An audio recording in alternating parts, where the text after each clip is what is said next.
இப்போலாம் எந்த வீடியோ எடுத்தாலுமே எஸ்ஐபின்னு தான் சொல்றாங்க. எஸ்ஐபியில் லாங் டேர்ம்ல 1 crore வரும்னு பெருசா பேசுறாங்க. ஆனா அந்த எஸ்ஐபியை எப்படி சிம்பிள் அண்ட் எஃபெக்டிவா பண்ணலான்ட்டு யாருமே சொல்றது இல்லை.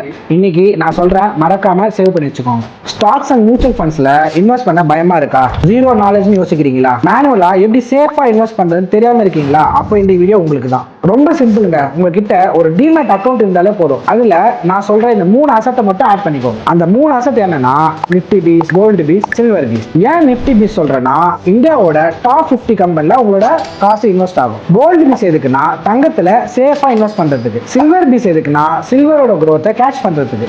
ஏன் இதெல்லாம் சொல்றேன்னா, இது ஒரு ஹெட்ஜிங் ஸ்ட்ராட்டஜி போல ஒர்க் ஆகும். இண்டெக்ஸ் மார்க்கெட் இறங்குனா கமோடிட்டி மார்க்கெட் காப்பாற்றும், கமோடிட்டி மார்க்கெட் இறங்குனா இண்டெக்ஸ் மார்க்கெட் நம்ம காப்பாற்றும். ஸோ இந்த மாதிரி பண்ணும்போது உங்களோட போர்ட்ஃபோலியோ சேஃபா மூவ் ஆகும். இது எல்லாமே ஆட் பண்ணிட்டு நான் சொல்ற ஒரு ஸ்பெசிபிக் ஃபார்மேட்ல இன்வெஸ்ட் பண்ணி பாருங்க. ரிசல்ட் கொஞ்சம் நல்லா எஃபெக்டிவா இருக்கும். அந்த ஸ்டெப் பை ஸ்டெப் ப்ராசஸ் இருக்க பிடிஎஃப் உங்களுக்கு வேணும்னா கமெண்ட்ல பிடிஎஃப் டைப் பண்ணுங்க, நான் உங்களுக்கு அனுப்புறேன்.